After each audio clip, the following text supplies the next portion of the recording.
Welcome, everybody. We are here again, same time, same place. It is the PGA live stream brought to you by Win Daily. I am with Draftmaster Flex. As you all know, sometimes we are with Nick Bretwish at Sticks Picks, and sometimes we are not. It is just the two of us, just like last week. And Joel, how are you? I think we did really well at the Zurich, both from a betting and a DFS standpoint. But how did you do? Let us know. So I didn't have a very profitable week.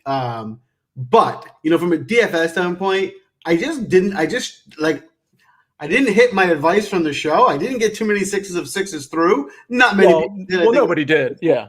Yeah, exactly. So, but you guys know me. I'm always swinging for the fences. I'm trying to hit a home run in a GPP. And if you don't get 6 of 6, even if only 1% do, it's going to be hard to be pretty profitable. However, outside of that, I did really well. Like I had 5 of 6s, and I had a lot of the top teams. I just, without the 6 of 6, you can't win. So.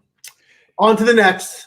Yeah, I mean, this tournament was weird because the pricing was weird. So you definitely had plenty of 5 of 6s. Even, there were a couple 4 of 6s if you really landed the right team to actually get in the money. But it was really hard at 4 of 6. But, I think DraftKings kind of made, and we talked about it last week. I think they literally made a mistake with the pricing last week. I mean, I genuinely think they just ran out of time. And for whatever reason, whatever algorithm or whatever, whatever they do on the back end from a tech standpoint, it wasn't working out. So they just kind of went and posted the prices because I was sort of forced to choose a 6K team that I was just going to have to kind of go all in with a lot of my single entry teams. It happened to be Sloane and Baddeley, which didn't work out. It worked out on Thursday, but on Friday they were bad enough to miss the cut. So, I wish I had Werenski, Uline. We talked about them a little bit last week, but it was a tough tournament. I still managed to cash, but frankly, I did a lot better in the betting market. I put a play on Twitter, the Keegan and Bradley, Brandon Steele play against Shank and Duncan. That worked out. And a lot of my head-to-heads worked out, but it was definitely a tough DFS week. I'm super excited. Like, as much as I like the Zurich, I'm super excited to be back in kind of like a regular stroke play event. So Joel, go ahead. I will add, I did have a parlay on Thursday that hit 10 out of 11, and I was, Ooh. And what the worst part about it was the one I lost. So, every bet in it was I usually take the favorites, so it was a lot of minus 150s, 160s. The one loss was minus 450. Nothing else was even that. I was like, why was it even in the bet? I shouldn't even mean that. And that's how I lost this huge parlay. So that was tough. But it was that's like when you're doing like the NBA or the NFL one and you throw it in, they're like a 13, 14 point favorite. And you're like, whatever, it's a few extra bucks. And that's the one that ends up losing for you. That's not cool. It was that. Do you remember what the team was? It was now I have to look. But it was an obvious play. It was like one of the best teams versus like a no-name team. It was like, fine, that's an obvious hit. And of course they blow it. So while you're looking for that, I'll just set the stage. I think at this point, when we get on Tuesday night, I feel like most of the people have a pretty good idea of the course setup and, what type of golfer to look for. And that's because we have shows on Monday. I'm not talking about Win Daily per se, but, I have that show on the First Cut on Monday. There's plenty of, Pat Mayo is out there. There's like 5-6 other podcasts that are out there kind of setting the stage for people. But for those of you that have not listened to a podcast yet. Oh, by the way, Andy Lack, I was on his show last night, his podcast, and I'm trying to remember the name off the top of my head. I apologize, but everybody who's listening, go ahead and add Andy Lack. I think it's literally at Andy Lack, and I'll verify that later. But I was on his podcast. He's a super insightful guy. He's been doing podcasts. I don't think it's been for a super long period of time, but the ones I've listened to are really, really good. Not just the one I was on yesterday, but definitely check him out. He's really good. A lot of insight on Twitter about, course conditions and players and stuff like that. I follow him on Twitter. He makes some really good posts. He has some good insights in his tweets. Oh, awesome. I didn't even know that. So that's perfect. Yeah. So check out his podcast. Obviously you can find it just by finding him on Twitter. Good dude. But as far as the course setup, just a couple quick things. This is going to be a harder track than most of the courses we see. We're not going to see scores in the winning score is not going to be 15 under. It's not going to be 13 under. It's probably going to be like 10 under, 11 under, maybe 8 under if the wind really picks up here. But what you need to know, I think, is that this is probably going to be a second shot golf course, but you are going to want to have the entire game. You're going to want to have all the weaponry, if you will. So off the tee, distance isn't going to be a huge factor. There's a lot of forced layups, a lot of dog legs where you're just going to have to kind of club down, if you will. And then, the approach shot's going to be important. I think the greens are going to be firm and fast. And because you have wind as well, And because the greens are also small, I think around the green game is going to be important. So you can't pick a golfer that has it all, because if you could, we'd all be picking the same golfer, obviously. But what you do want to look for, in my opinion, is a relatively accurate ball striker, particularly on approach and off the tee, obviously. And then I think you want to kick up around the green game if you're doing modeling. I do think you want to kick it up a little bit more than you normally do when you're doing your models. Putting, that's up to you how much you want to weight putting. I typically weight putting just a little bit because I want to see it, but I don't really. I'm a big fan of just the guys that are ball striking it.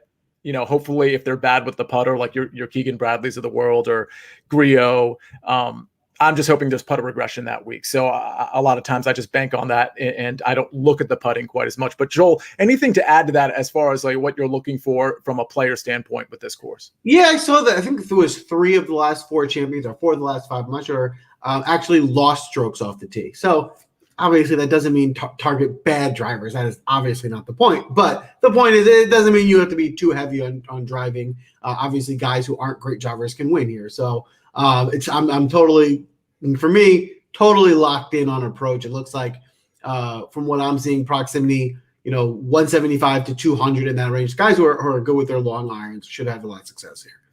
And by the way, I totally butchered Andy Lack's Twitter handle. So it is ADP Lack Sports. So ADP LACK Sports, and his podcast is Pick the Pup. You can find that Spotify, Apple, wherever. So check that out. So Joel, before we dive in, hold on, let me tell you the bet. So the minus 450 that ended up losing my giant parlay was I had Cantley and Schauffele, and they lost to Hogue and Kim. That's what. Oh no! Tough break. I mean, is Cantley just going to let us down like from here on out? Is that just going to be the thing? He's in a phase now where it's like you can't touch him until he proves you otherwise. Like, stay away. Yeah, like how we treated Spieth for like 3 years. Well, I mean, wow. I actually can't believe you lost that because, Brandon Hogue, he's been pretty good, but he's also very inconsistent, which you can't say about Xander and Patrick Cantlay. They're not inconsistent players. I mean, obviously Cantlay's in, but his game all around, he has all of the tools in the bag, if you will.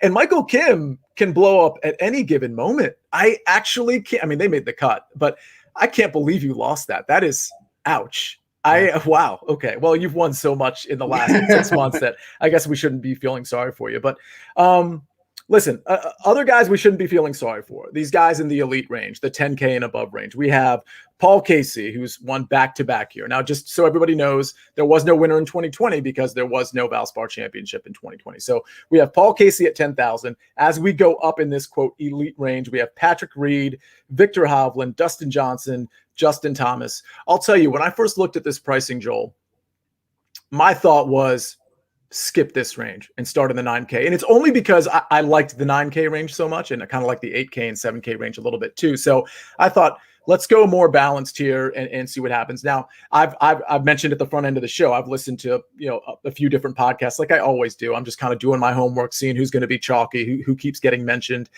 And I think a lot of people are doing what I instinctively thought to do, because if they do that, if they start in the 9K range, they can pick up a couple 9K guys, maybe a couple 8K guys, and then you dip down to 7 or high 6 if that's what you feel like doing. With that in mind, I feel like I need to revisit this range a little bit. And, for me, before I ask your opinion, I keep going back and forth on DJ and Justin Thomas.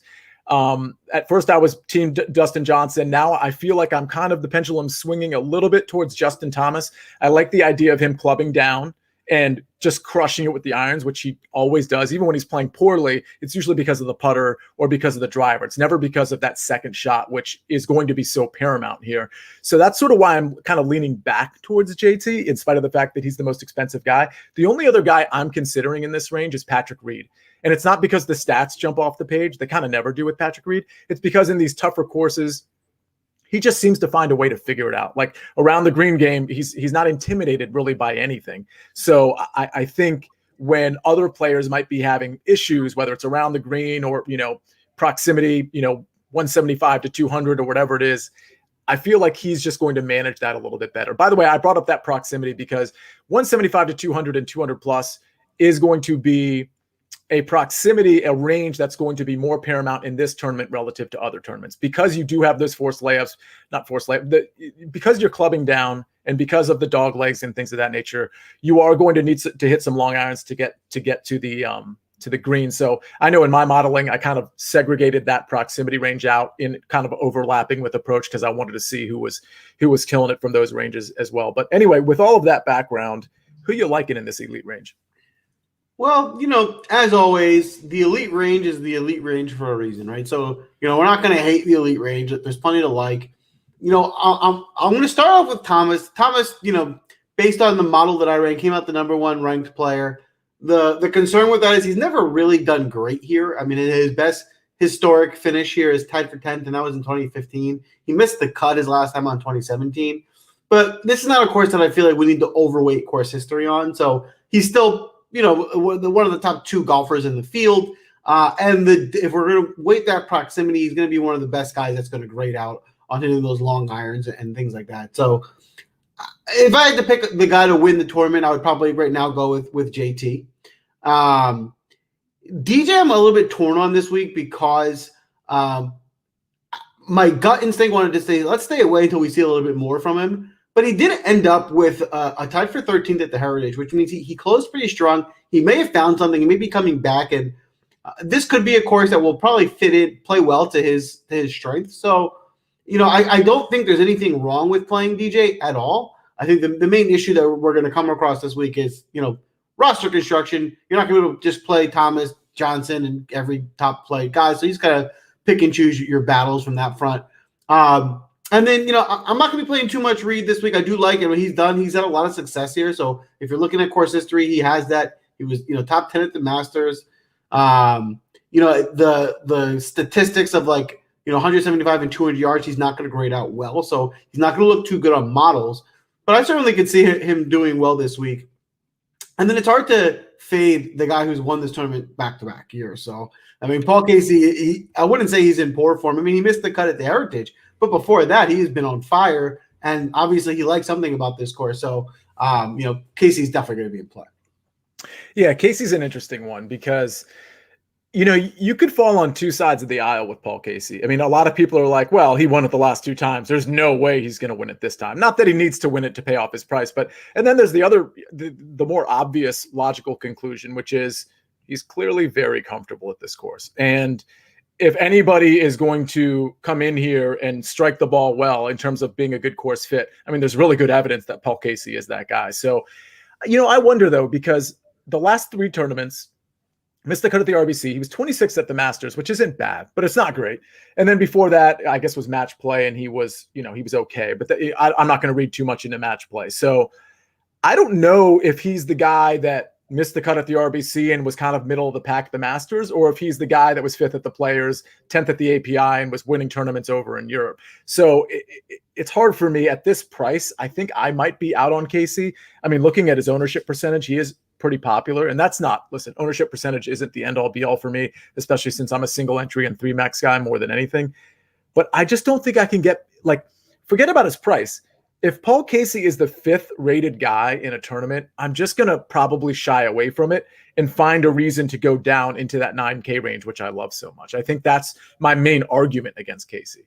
I think that logic makes sense. And the one comment I want to make on that, the comment you made earlier about, do you think he'll win 3 times in a row and he doesn't necessarily have to win to pay off, is the way I think about it is he doesn't have to win. You need to get the winner if it's a lower end guy, and then you need to get one of the guys in this top range that does the best. So if JT gets 3rd and Casey gets 6th, then he probably won't pay off because you need to have JT. But if he does better than all the other guys in this range and you have the winner, then he could be in your lineup and not win the tournament. So that's the way I would think of it. If you think he's going to outplay the other guys in this range, he doesn't have to win it. But as long as he does well and he's in that range, that will be the guy that you'll need in your lineup. Yeah, and you could make the same argument because we're talking about ranges from 10K and above, but that's sort of like an artificial mile marker in the sense that if you think, for example, that there's 8 or 9 guys that are elite, let's say it stops at Louis Ustasen, because Tyrrell Hatton, he's withdrawn, obviously. So, for those of you that don't know, Tyrrell Hatton's a withdrawal. But, if you make the argument to yourself that like the top 8 guys are the top 8 guys, regardless of price, and that you can only settle on one of those 8 guys, then in theory, the guy you choose, to your point, has to outplay the other 7. I think that's sort of how, because I'd hate to handcuff myself to the range, even though that's how we always do it.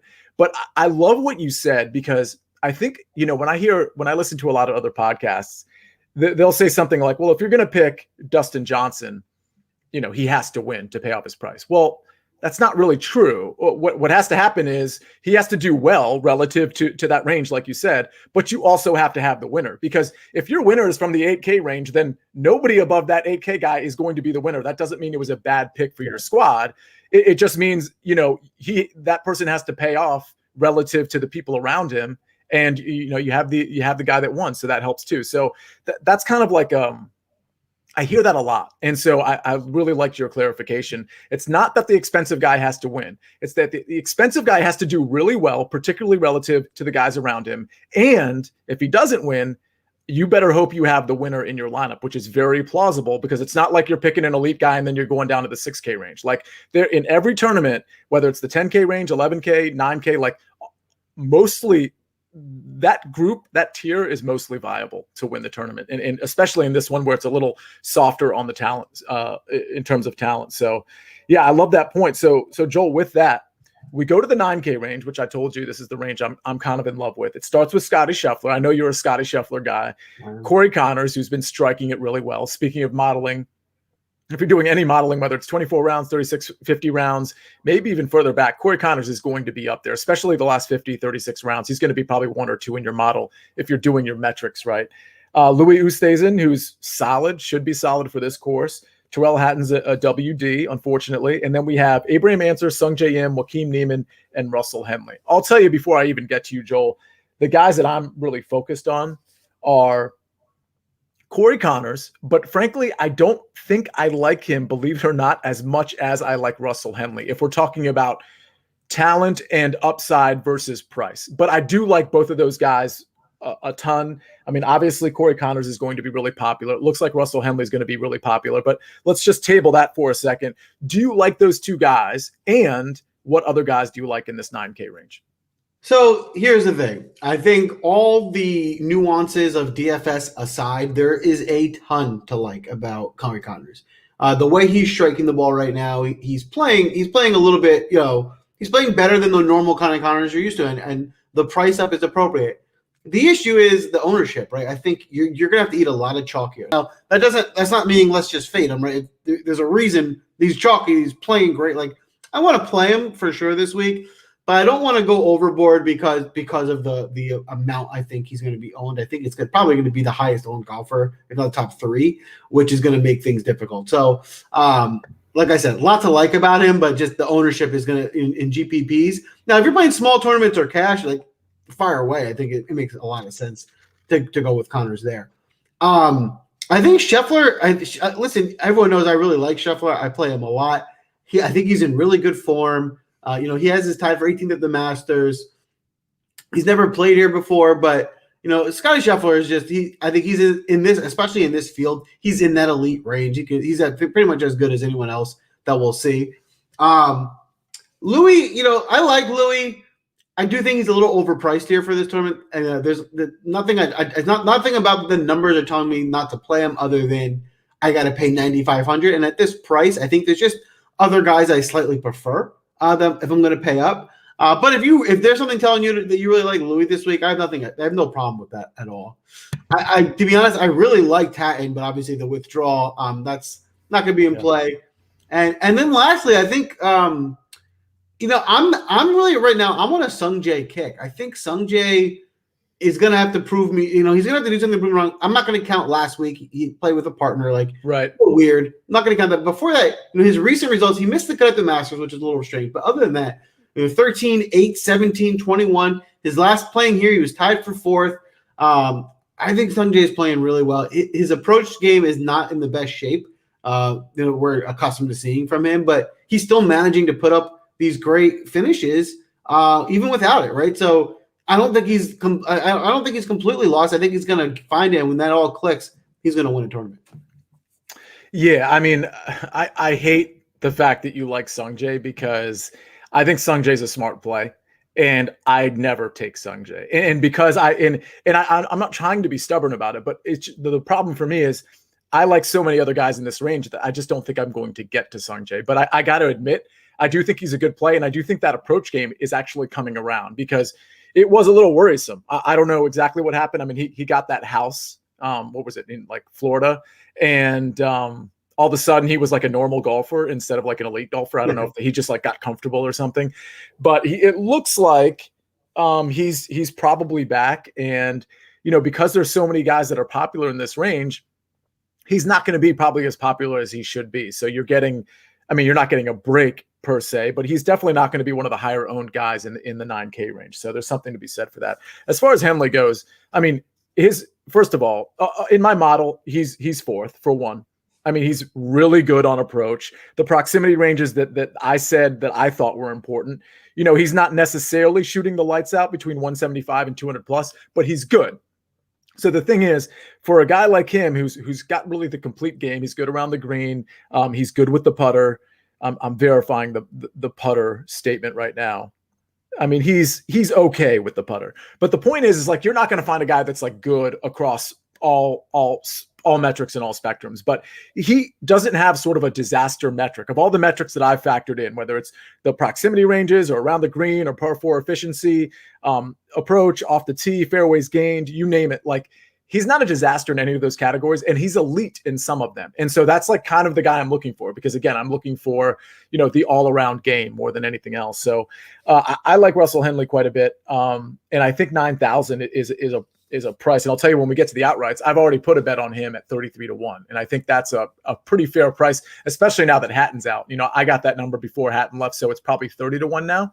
But I do like Hatton. So any other comments before we get to the 8K range? No, I didn't get down to Henley. I like Henley. Nothing wrong with Henley. I will be playing him this week as well. I do think, a little bit, I think he's a little overpriced here. I would have liked him a lot more at maybe 8,500. But yeah, I'll definitely have him in my player pool. I like Hatton as well. And the one thing I will add about Louis is, sometimes I don't know how he gets it done because, his numbers don't necessarily jump off the page, and he gains a lot with the putter. He's been pretty hot with the putter, but forget about recent history. I mean, his course history here. So we're going back to 2019, second, 2018, 16th. He didn't play in 2017. In 2016, he was 7th.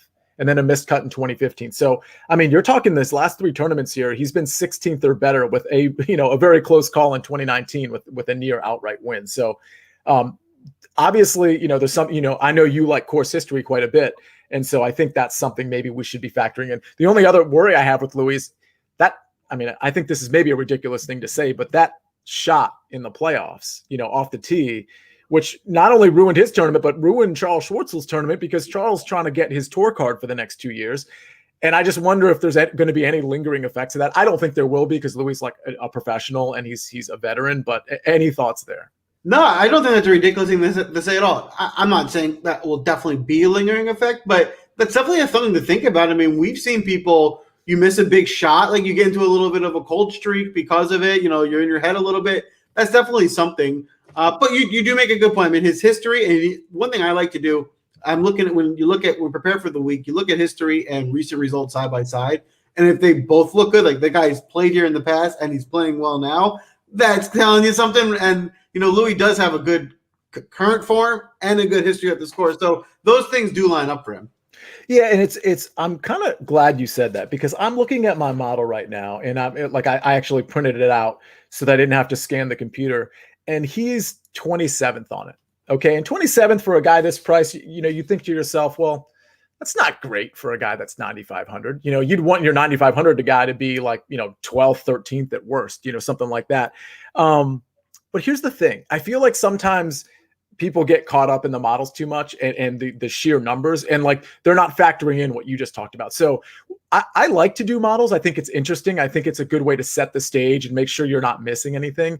But if you're just stuck to your model, I think you're going to have a lot of blind spots. And I know it's counterintuitive, right? Because people are building their models and they're factoring in all the metrics. So they're like, oh, good. There are no blind spots here. I've got everything factored into this little model, this handy model I built. But like, sometimes the eye test and like the obvious, like recent history and course history, I understand you can factor some of that into the models depending on what, database you're using, but like you got to look at that. You got to like just literally use your eyes sometimes and be like, oh, okay, he's 27th in my model, but this recent form and course history is kind of speaking to me. Like I can go ahead and I don't want to ignore the 27th. I want to look at the metrics, but this is probably a guy that should be closer to like 15th, 14th, 13th, 12th, if we're factoring in those two like very obvious factors. And not only that, I mean, I think what solidifies your take on that is also his DraftKings price, right? There's experts at DraftKings that make these pricings, they get these guys where they are. If he's priced at 9,500, that's not a guess by them. Somebody else saw something that put him up there, right? So There's a reason for that. So yeah, he's probably pretty good. Yeah, it's a good point. Okay, so 8K range. Plenty of guys I like. I mean, this range is loaded. Maybe I even like this more than the 9K range. There's going to be plenty of chalk in this range. You kind of know it when you see it. Okay, so let's start with Bubba. He's not going to be chalky, but Bubba's at 8,900. Justin Rose, Jason Kokrak, Charlie Hoffman, Ryan Palmer, Cameron Tringale, Emiliano Grillo, Chris Kirk, Max Homa, Kevin Na, and Taylor Gooch. I like a lot of guys here. I'll go through the ones I like real quick. I think Justin Rose, who's a guy I have not been on. I mean, Sticks Picks, Nick Bretwish was on him a few weeks back, and he was, a genius. He had at the Masters, he had Hideki and Justin Rose as two of his like main plays. Hideki won it, and Justin Rose was in it until basically Sunday afternoon. So I'm finally kind of jumping on board, and I think I'm in a spot where I'm still a little early on Justin Rose because people aren't really convinced. But if you look at his last two tournaments, he's done really well. And then if you look at 3 tournaments ago, it doesn't look like he did well because it looks like a missed cut or like a WD. But what happened was he was doing really well. And apparently, he had a couple shots in the water and had a back injury. So he ended up, withdrawing on a Saturday afternoon. But prior to that actual hole, he was doing really well. So now we have a 3 tournament in a row sample size where Justin Rose has been really good. And now he's on a course where he's going to be a good course fit. He's got the requisite experience and game to manage the course and have the complete game. So I only emphasize and almost like boldface Justin Rose because me personally, I'm never on the guy. And if I'm convinced that maybe he's a good play and that maybe you should be a little early on Justin Rose, then I think sort of like everybody else should be convinced too, because I am not a Justin Rose guy. But before I get your comments on that, a couple other guys I like. Jason Kokrak, I do like him. I don't love him. And because of his popularity, I'm kind of like, I might roster him, I might not. But he's been very good in Florida and on this course. Charlie Hoffman, I mean, what a great price for Charlie Hoffman. 8,600 for a guy that's striking the ball as well as he has. I have no issue there. Ryan Palmer, president of the fan club, so no issue there. I love Cameron Tringale, although his course history here is kind of pathetic. 3 missed cuts over his last 3 times here. But it's weird. It's an interesting dichotomy because, again, the metrics tell a different story. So what's going on here? I kind of want your opinion there. I like Grillo. I like Chris Kirk. I would probably take a flyer on Houma. So I know I just kind of said the whole range, but if I had to rate this range, I think I would probably go Charlie Hoffman, Justin Rose, Ryan Palmer, Cameron Tringale, and then Grillo and Kirk tied for like that last spot in terms of guys. And I know that's a lot of people, but who do you like in this range? I think I like your breakdown. I'll start at the top of the range from my end. I like a lot of the things you said about Rose. I don't dislike Rose. I'm not going to be heavily on him. Going back to, I would have liked him at 8,000, maybe 8,200. Mm-hmm. At close to 9K, I think there's just other guys I'd rather get to. And that's my same take on Bubba Watson. I just think he's a little overpriced here for me. Kokrak I like a lot. And I'm on him a lot. He is one of my guys.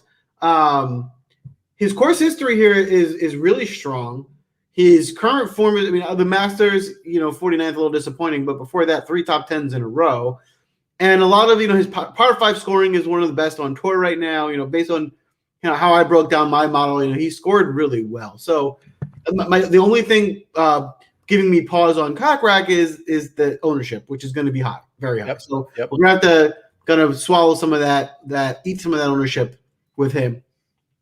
I think Hoffman looks like he's coming in a little bit less, and I think all the things you said about him are spot on. The way he's striking it, his current form is as good as anybody's.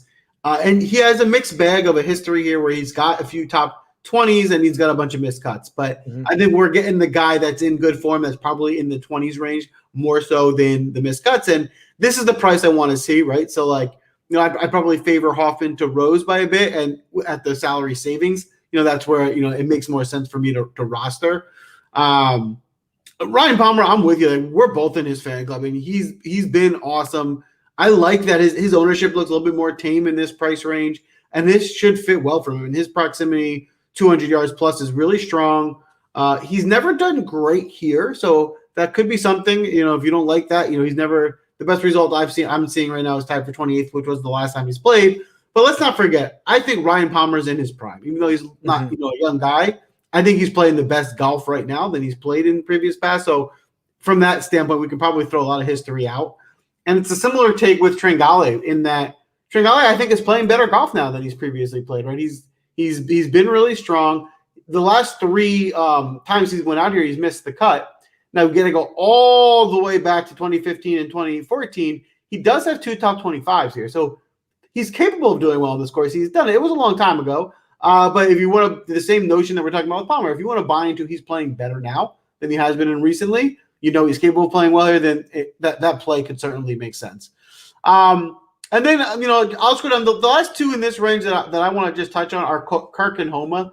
I think they're both just playing above their natural level, right? I think they're both in good form. Homa's missed the last 2 cuts, but before that, he's got a 10th, 22nd, and first. So I don't think it's bad for me. The last 2 weren't there. He's also never made the cut at this tournament, so that is something. But a lot of the metrics that I liked to prioritize for this course, he's actually grading out really well on. So this could be a really good course fit for him. And Chris Kirk is just, he's in a form right now that at 8,200, it seems like a bargain, right? I mean, he's playing great golf, tied for 2 top 10s in his last 2, tied for 25th. I can't even tell you the last time he's missed a cut. I just think we're getting a guy who's coming into form and is a great value right now. Yeah, Kirk is an extreme value, and that's why he's going to be really popular too. He's probably going to be right up there with like your Jason Kokrak, Corey Connors ownership, at least in the ballpark of those 2 guys.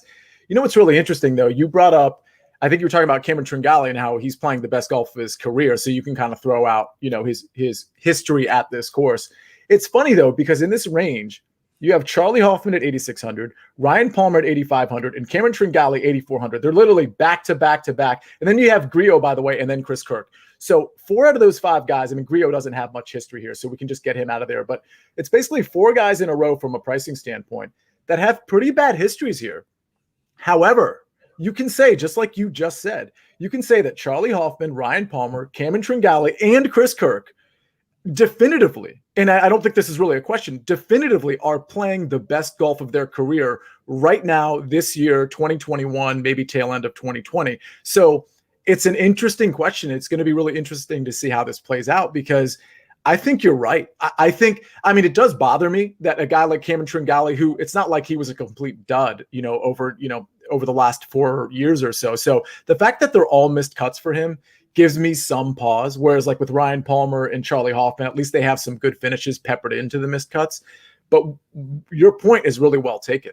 Add Ryan Palmer, Chris Kirk to that mix too. Like these guys are playing elite golf for them and they've never played golf like this before. So I don't want to throw away the course history, but I do kind of want to take it with a grain of salt, especially for those guys who have actually made some cuts along the way at this course. Again, Tringale is the one that concerns me because I don't, over the last 3 times he's missed all the cuts, but I know he's made a cut here before, just not recently.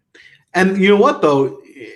DraftKings agrees with that, right? Like these aren't guys in a normal week. These are guys that are probably in the 7K range, right? So there's a little bit too that it's maybe a little bit of a weaker field than that could be. And that's fair if that's the stand that you want to take. But the other part of it is they're just playing good golf. And I think DraftKings sees it. And that's why they're pricing them here. So I think those are the types of trends that kind of help me pick guys as well. Because, if it tells me that I'm not the only one seeing that, right? And so there's a reason why these guys are getting valued this way.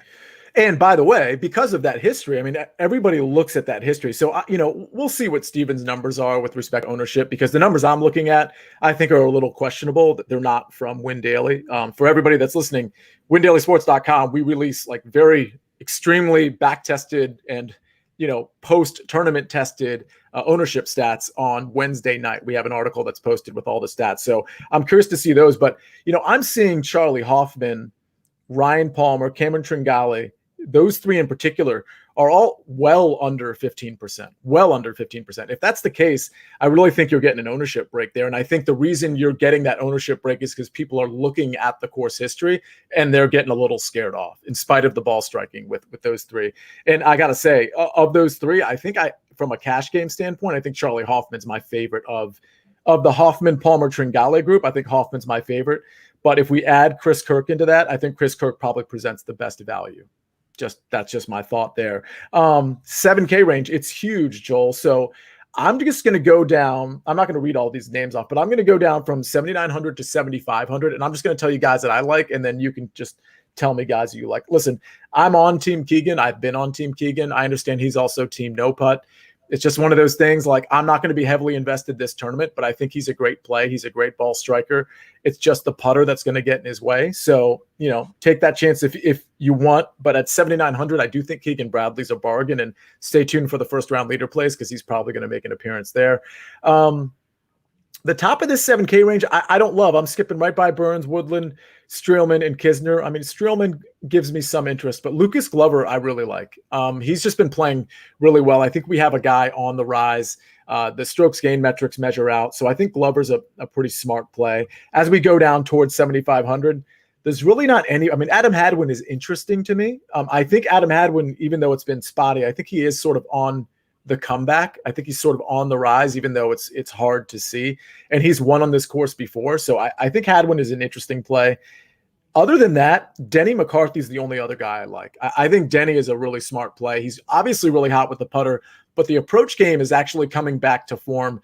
In the middle of last year, Denny McCarthy really was killing it with the approach. And then it just went away and he started missing cut after cut after cut.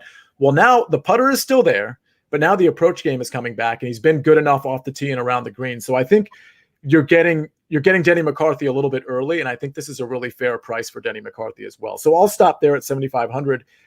Any thoughts? No, I think in this range, I think we have a lot of overlap. I'm feeling similarly with a lot of the guys. Keegan's probably my favorite play in that bucket of ranges. If you want to look at his irons and everything like that, things that we're scoring for this course, he grades out the best. I do like Sam Burns and Gary Woodland a little bit. Not guys I'm in love with, but I'm probably will play them. I have a small amount of shares. We know Sam Burns tends to do well on the Florida swing. It's not technically the Florida swing, but it's in Florida. So, his recent form, has been, I think, a little bit better than he's getting credit for. It's not great, but he can play. So I like Burns there. I actually like Woodland too. Woodland, grades out pretty well on the proximity numbers for this course that I was looking at. He does have a tied for 6th at the Valero. He was tied for 40th at the Masters. He may be kind of finding some form here. So if he's on the rise, I think he could be interesting. But other than that, I'm not going to be too heavy in this range here. But I will say I'm also with you on Denny McCarthy. Denny McCarthy is one of those guys that gets hot, right? So he finds something and he strings it together for a couple of weeks or a month, and it's starting to feel like he's in that upswing, right? Where he's hitting that heater and he's playing really good golf, and then he'll fall off for a little bit. So you want to catch him while he's playing really well, and it feels like right now is that time. Yeah, that's interesting. And by the way, as I look at Sam Burns, I'm getting a little bit more interested. Joel, you and I were on Sam Burns at the beginning of the year. He started to get hot, and he really started to pay off for us. But then, he got cold. Like, that's golf, right? Like, DJ gets hot and cold. So we can't really complain about a guy that's, characteristically or typically in the 7K, 8K range getting a cold spot, like a Denny McCarthy, for example. But, Sam Burns, okay, so in 2019, he finished 30th here. Pretty good for a young golfer. In 2018, 12th. Okay, so he's comfortable here. We know he is comfortable in Florida. And then, Zurich, he played well last week. At the RBC, made the cut, finished 39th. I mean, we might be getting him back on the rise. And again, that's how you win DFS tournaments, right? You get Denny McCarthy a touch early. You don't have to be super, super early, but earlier than most, then it's going to pay off. So you get Sam Burns a touch early because, I'm looking at Sam Burns' ownership. Like, he will be owned, but it's not like that 15, 20% range. So I think it's a really interesting play. Like, I didn't even look at Sam Burns. And, as I look at my model, predictably, he didn't really grade out very well. But again, the model doesn't tell you everything because we know Sam Burns has done it before, and we know the course history is actually way better than I expected it to be. So those things are not factored into the pure numbers that I'm looking at. So I think that's interesting. So, okay. And that works the other way too, Sia, in that I've had plenty of times where, my model will spit out somebody really high, and I'll look at them like, no, I'm not playing heavy on, whoever it is, right? Maybe Kevin Streelman's grading out, and he's not, but if Kevin Streelman's grading out as your 9th player, but I'm not going to play. I don't like him that much for the score. So the models help me in just kind of reassuring that what I'm seeing, what I'm thinking are right. But if something doesn't seem right in your model, whatever, then that doesn't mean you have to stick to it. Right. Interesting comment here, kind of jumping the gun a little bit, but Z Chronic Nebula, Kyle Stanley on pure Bermuda. I'm hoping that this guy is a fan of the First Cut podcast and watched us yesterday with Rick Gaiman and Greg Ducharme. I'm on that show Monday, 5:30, by the way. We go live. We talked about Kyle Stanley a lot on that show. So we'll get to him. I have an outright on him that I found at a book that is like an insane number that no other book has. So I'm kind of proud of that, but I'm sure I'm probably not cashing that ticket. But Z Chronic Nebula, we'll get to Kyle Stanley in a second. It's one of the few guys I actually like in the 6K range. But let's finish out the 7K range, Joel. So I'm looking at these names. Nobody's really impressing me until I get to Lanto Griffin. I'm not going to say Lanto's impressing me, but on Andy Lack's podcast yesterday, he kind of convinced me that maybe Lanto is kind of this under the radar guy that might be a little mispriced. So I do want to get your comments there. I did look at him on my model, and he actually was in the top 30, which is pretty good considering this price range. His around the green game is terrible, but other than that, he's been pretty good. Now, I emphasized at the front end of the show that ARG is going to be a little bit more important. Does that mean it's determinative in terms of like whether I pick a guy if he's bad around the green? Not really, but I do factor it in. So that is a bit of a concern, but he grades out kind of really well everywhere else. Doug Gim is here at 7,300. I don't think I'm going to do that. His short game and his putting have been like pretty bad. Ball striking's great. I don't mind the Doug Gim play, but it's just probably not going to be for me. Peter Uline is here. He had a good week last week. He won the Corn Ferry Tour event 2 weeks ago. I think he's interesting. Kazar, if you like him, you might be able to convince me. I got to look at his numbers again, but he has been striking the ball pretty well lately. Other than that, the only other guy I like in the 7K range that I've already played in some lineups that I've made is Rory Sabatini. Numbers aren't going to jump off the page, but his course history is really good here, and he's a great course fit. The only other guy I'm going to mention is two guys, really. One, they're both good ball strikers, one probably more than the other, but John Hahn and Tom Hogue I also like. So that kind of rounds out the end of the 7K range. Any of those guys you like, or any other guys that I missed that you love? Well, the good news is there's a lot of overlap in this range with us, so that's good. I mean, we're seeing the same things. There's a lot to like about Lanto. I'm with you there. He grades out actually on my model really well. He actually came in at 10th. So, I obviously take that with a grain of salt. The good and the bad of Lanto is I think for a cash play, he's probably my favorite cash play. He's pretty safe. I think he's going to make the cut and do well. He doesn't have like the best upside, right? He doesn't have a lot of top 10s. So, at this price, he doesn't necessarily need to be top 10. So I like playing him a lot. I'm not playing him as the biggest upside play, but definitely someone I'm expecting to make the cut and probably do, top 30 and at least in that range this week. I think there's a lot to like about Doug Gim as well. Doug Gim, his approach play, his proximity plays is going to grade out really strongly. And see, I said it right. I mean, his around the green game and his putting is pretty bad. So, you just got to hope you can catch him on a week where he sinks a few putts. The week where he does finally sink a few putts, he could win a tournament. He's one of those volatile guys, right? He can miss the cut and he can be a top 10. Like, he's that volatile. So you probably don't want to be overexposed to him, because if he misses the cut, then your week's going to be pretty bad. But definitely, I think a few shares for sure is worth because of his high ceiling. And I think the one stat that stood out last week that had me playing him, and I think it even makes more sense in an individual event here, Peter Uline has been killing listen, it's the Corn Ferry Tour. That doesn't, it's not the same talent. But if you're winning tournaments and, there's a few other things that factor than just beating a little bit lower competition, right? He's not choking under pressure, right? Holding a lead and maintaining it, and guys trying to chase you. Like, those types of things he's withholding. He's standing up on. So he's definitely playing well. I mean, you still have to be playing good golf to win those tournaments. So if you want to look at a guy that's probably still pretty under the radar, I mean, I don't think he's going to be too highly owned, and he has pretty good upside, then I think this is definitely a good GPP play for sure. Back to, I'm with you again on Patton Kazar. He actually graded out really well in my model. He's one of those guys that has got really good iron play. You know, his course history here is not great. I won't be overexposed to him, but we're looking for guys down this low. He's probably going to be one of the guys that I look to for salary purposes. If you want to play Zach Johnson, I have no issue with it. I don't love him. I definitely wouldn't be overweight on him, but again, at $7,200, you know, that's someone I can see helping you out. And then I want to close out this range. I'm going to go all the way down to the bottom. I think Tom Hogue has been striking the ball so well. It's almost like a different color. Even at the team event last week, he looked like he's playing really well recently. His last two outings, 12th and 25th. He's never made the cut here, but I'm going back to he's playing better golf now than he's typically played. And I actually like him a lot as my kind of 7K salary saver this week. I can't wait because in like 5 minutes or less, we're going to get to our first round leaders, and Hogue makes an appearance, maybe.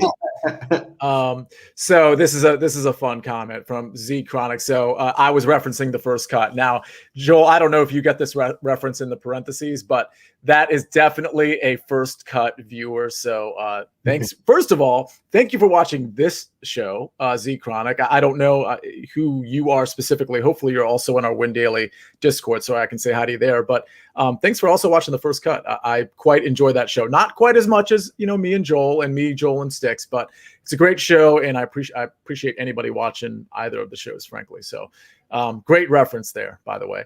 6K range, Joel.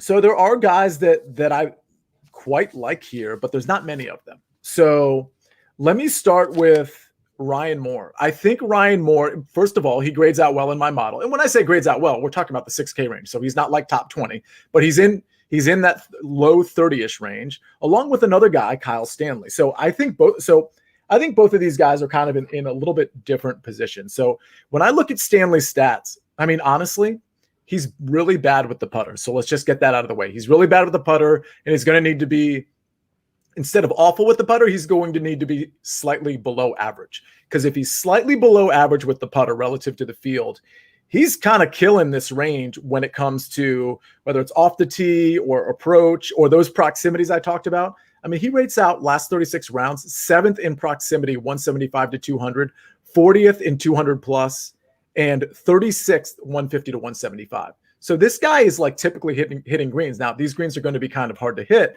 but I mean, you're not going to see ball striking metrics like in these proximities as good as this with many people in this entire tournament, let alone this range. So I understand the putter is like a huge weak spot, and I've played Kyle Stanley in DFS before, and I've gotten lineups ruined because the putter just lets him down.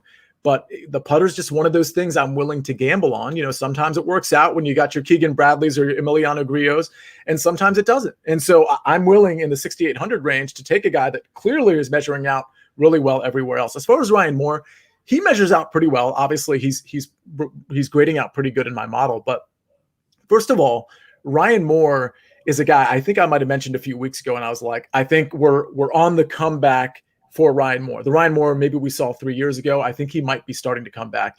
Whatever tournament that was, he wasn't that good. I don't think he missed the cut, but you know, I'm not looking at his numbers at the moment, but he was just kind of average, or I should say below average. But I do think Ryan Moore is starting to put his game back together, and I do think he's a really good course fit here. So Moore has my attention. Kyle Stanley has my attention. I'll just name the other guys that I just kind of want to mention. I don't know how much I'm going to play them. James Hahn, former secret weapon. We know he's contended this year, but he just hasn't really been that good. He hasn't been that consistent. But when his ball striking is there, he's good, and this is a good course fit for him. Obviously, not a long hitter. Chase Seifert is going to be somewhat of a popular guy in this range for decent reason. I think he's a good play. Roger Sloane, same story.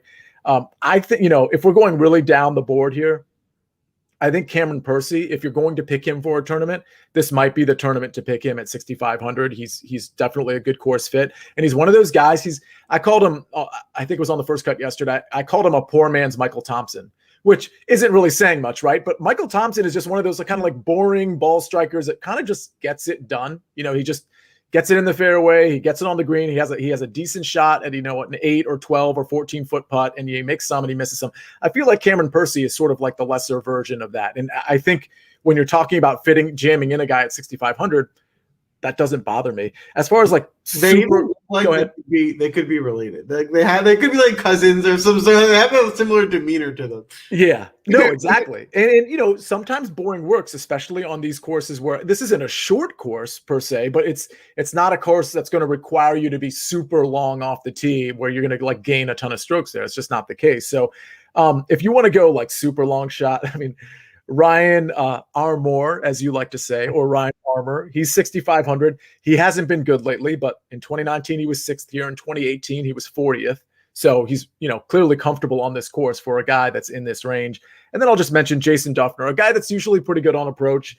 Wesley Bryan, he has that reputation. It really hasn't come through that much over the last couple of years. But, I mean, this is probably a guy that's like competing for a tour card and relevance, over the next year or so. And so given that he's done it before, I think at 6,400, if you're playing 150 max, maybe you throw in a few lineups with Wes Bryan in him. Yeah, no, I totally love that. For the most part, we don't want to be too heavy in this range. Like we want shot makers. We don't want to, ruin our weekend, but there are some guys that I think could be interesting. I think Ryan Moore, I'm with you. I think he's one of the first guys that popped out to me. If he is making that turn, right, if that's something you're believing, that you're starting to see some of that form again, while the last 2 times he's played here, he missed the cut. Prior to that, he had a tie for 18th, a 3rd, and a 5th. So there is something about this course that he does like. If he's in that form, then that could be a really smart play. So I do like him there. And I'm with you on your Kyle Stanley take as well. This is a guy that probably has more talent than most of the guys in this range. So he's not consistent, but if he does find it, if he finds that lightning in a bottle this week, if he makes a few putts, then yeah, he can do really well. So he's definitely someone, if we're going to be targeting down the 6 head, that I like. And more interesting one that you didn't mention that I actually like a lot this week is Adam Shank. I think we've seen a lot of good things from Adam Shank recently. I mean, he had the tie for 25th at the Heritage. I actually thought he looked good last week at the team event. Not much of a history here, but a guy that's going to be basically unowned and, at this price, I think he's someone that I just like the way he's been playing, and I think he's someone that can definitely compete. Now, one of my more volatile plays, right? This guy could easily miss the cut, but I think he can really compete. And he's been playing really well. He's one of my favorite players. Is Sam Ryder. So Sam Ryder, while he missed the cut at the Valero, Sam Ryder was 2nd at Punta Cana, not a great field. He was 8th at the Honda. His ball striking during those tournaments was elite. I mean, he was really hitting the ball really well. I think he looked good last week. He grades out based on the statistics we need for this week. Never done anything at this tournament, but if you're subscribing to he's dialed in right now on his irons and he's going to play really well. He's a guy that could surprise. You're not going to have to worry about too high of an ownership, and I think you might be able to get an above average iron player. The big issue with Ryder is that he's definitely not that polished. So you're really going to need to bank on him playing a little bit above his head around the green and putting to really pay off. But he could do that. I mean, he could play the top iron players, in the week if he's really dialed in. Yeah, it's interesting about Ryder because you're not going to find a guy in this range, in the 6K range in general. Really, you're not going to find this in any tournament, I don't think, where 3 of his last 4 tournaments were a 17th, a missed cut, a 2nd, and an 8th. And those aren't all like cupcake tournaments. I mean, the Honda was a pretty legit tournament, and Corrales had some legit guys in it too. I mean, obviously, the one caveat there is Zurich was obviously the 17th place was obviously a team event, but still, you're just not going to find that in this range. And I think you're right. He's not a polished guy, but if the ball striking is there, I mean, clearly the upside is there. So you're always taking a chance in the 6K range. It's just a matter of you either want to dip down to this range or you don't. If you want to dip down to this range, then those guys with the upside, like your Sam Ryder or maybe a Kyle Stanley, Ryan Moore, you may as well take your shot on them, or even a Chase Seifert, Roger Sloane. I mean, between those two guys, maybe Seifert has more of the upside, but Yeah, you got to take some chances if you're going to dip into this range. And the Adam Shank play, I get it. I'll tell you, one other guy I looked at in this range was Tom Lewis. When I took a second look at him, I didn't really like what I saw, but he is making cuts and he's been good. I mean, it looks like he's made 5 cuts in a row. He did well last week. 25th at the RBC is nothing to, sneeze at. With that said, when I looked at the proximities and the ranges that I put into my model, like he just didn't grade out very well there. But anybody else in the 6K range worth mentioning? Yeah, I think Cypher is definitely one. I think he'll probably be one of the more popular guys in the 6K range, but he's a guy that's playing well that you can get value on. The last guy I'm going to mention down in the 6K range, it's more of a gut play. It's not like the numbers are really speaking to him, but every week I'm watching, he has a really good round or kind of spurt here or there. He just really hasn't put together a full tournament yet. Is Troy Merritt. I keep seeing him pop on a day here and a day there. We need him to put 4 days together, but I'm starting to see some good things out of him. He does have a 6th place here. It was in 2015, a long time ago, but he does, he's capable of doing really well in this course. So just maybe someone you want to get different, someone else to keep an eye on.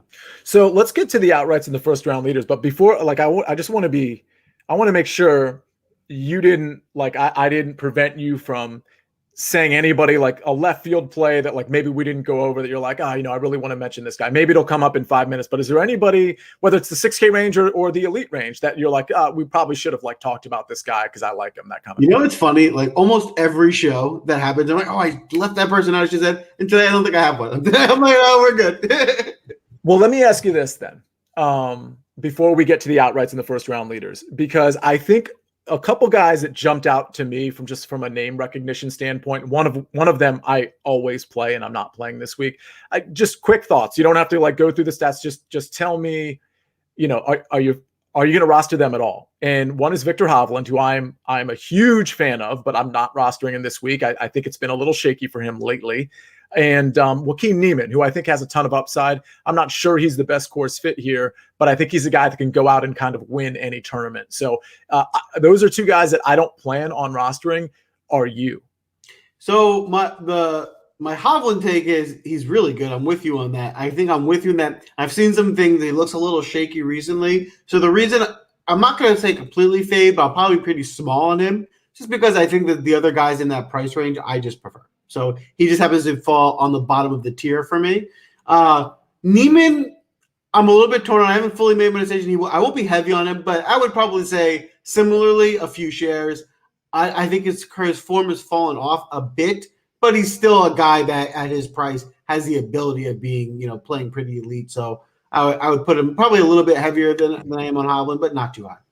And for the record, Niemann has played here once, finished 37th in 2019. And as you might expect, particularly with COVID last year, so this wasn't played. Victor Hovland has never played on this tournament, so something to consider. Okay, so outrights. Do you have? We're gonna do outrights and first round leaders real quick. Do you have any outrights?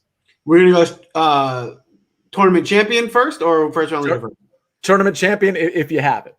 Yeah, so I'm not going to be playing any of the favorites. I'm going to just, maybe I'll have some fun with a couple small outright, long shots. The first one I'm going to go with is Tom Hogue. Win the tournament, 150 to 1 is really long, and the way he's striking the ball at 150 to 1, I think something's on the horizon for him. He's been playing really well, and it kind of feels like it's been sneaking under the radar a bit. And you'll also notice one thing that makes me like him even more is that his price to win the tournament is more equal to guys that are priced about $100,000 more in salary in DraftKings. So that tells you something, right? Interesting. Someone else is seeing that as well. And then the second one I'm going to give you is the guy we mentioned, Peter Uline, another 150 to 1 shot who, he's been playing really well. It gets a little bit worse competition, but I like the way his form's in, and I think he could be a sneaky guy to pull a tournament out. All right. So I've got 5 outright plays. And which I normally do. I normally give out 5 outrights and 5 first round leaders. So a couple of them are shorter, and then there's a couple long ones. So let's just get it started. Russell Henley's currently 30 to 1. I got it at 33 to 1. I don't think that's a big difference. I think 30 to 1 is a good play. I don't think I'd take it at 23 to 1, but I think 30 to 1 is good value. Justin Rose at 35 to 1. I don't want to say I'm big on him this week. He's not a guy I would play in a cash game, but I will have him in some GPPs. And I do think if this is the Rose that I think we might have, I think his experience and his pedigree is really going to pay off on this particular course. So I think at 35-1, I don't want to say it's a bargain, but I do think it's a good bet. By the way, he didn't play in 2019, but in 2018, 5th place. And then the last time he played it before that was 2015, where it was a miscut. So clearly he has the upside to finish big here. Zurich, he was 11th. Again, team event, Masters, 7th place. Just a reminder to everybody there. So Justin Rose at 35-1. Cameron Tringale, he's 45-1 now. I got him at 50-1.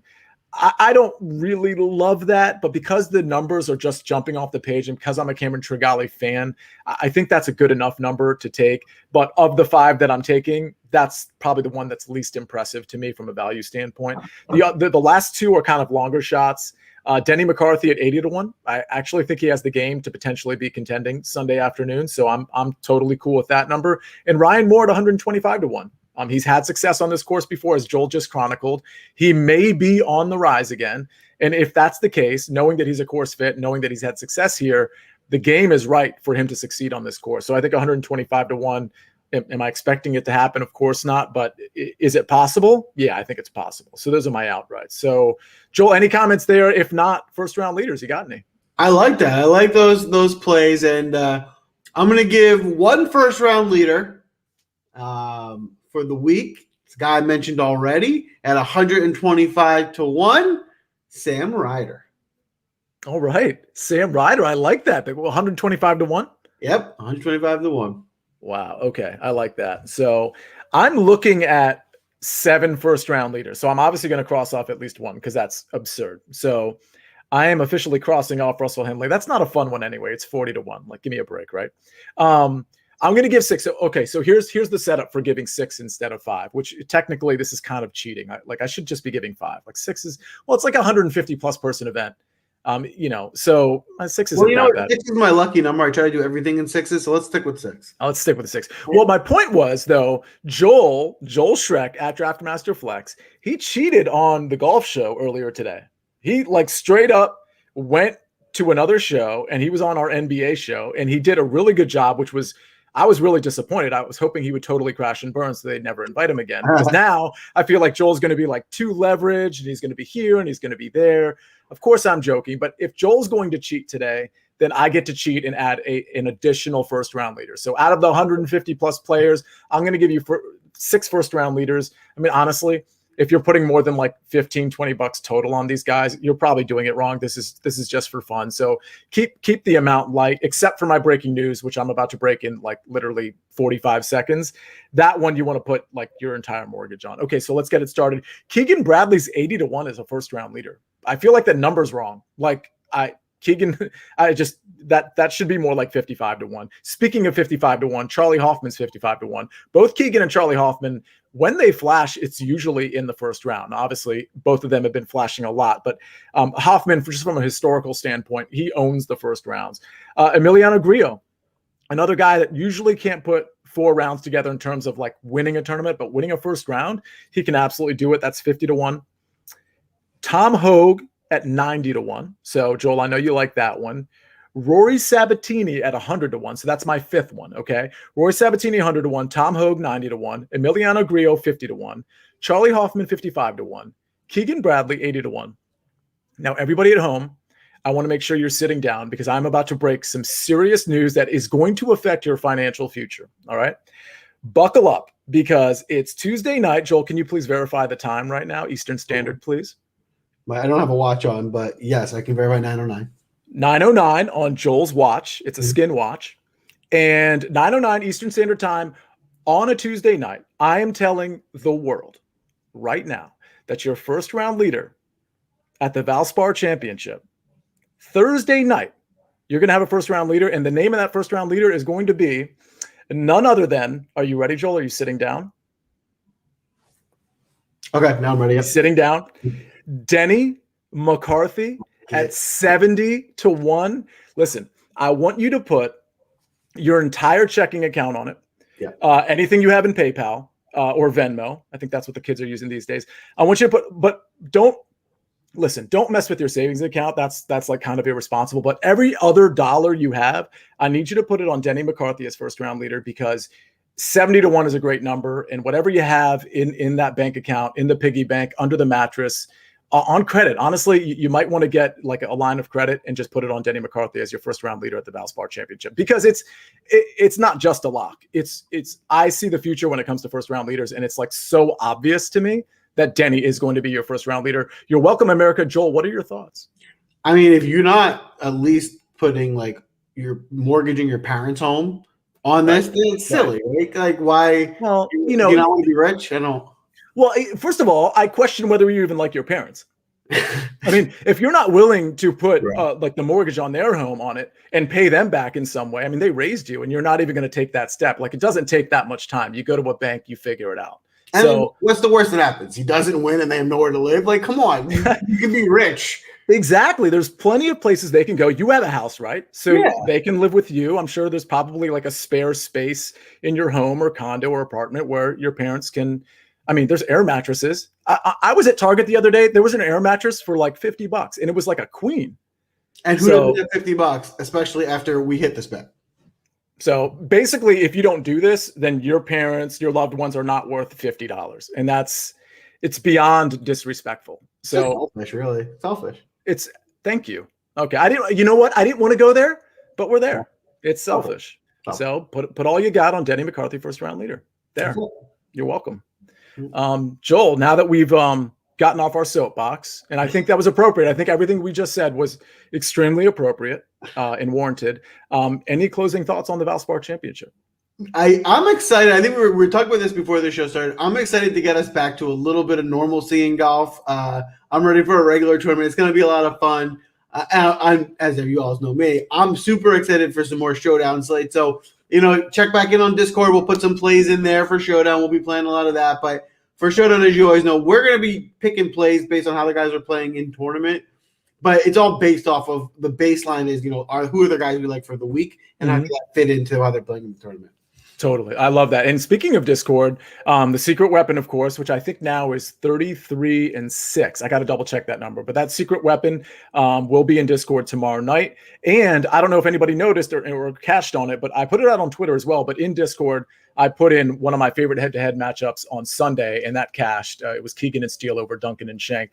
So I put some of those plays. So for anybody that's listening, if you're interested in those plays, just ask me, because I make those head-to-head plays literally every day. I do the pre-tournament stuff, but where I really make a lot of the money is the in-tournament head-to-head matchups. So I'm happy to give those out. We put them on our sports betting page on windailysports.com too, but I've kind of been giving those out to really anybody, even if you don't have the sports betting package. So come over to windailysports.com, get into our Discord, have some fun with the family, because that's kind of what it feels like. And outside of that, you're going to get a lot of good picks and some sports betting picks that at least have been cashing lately.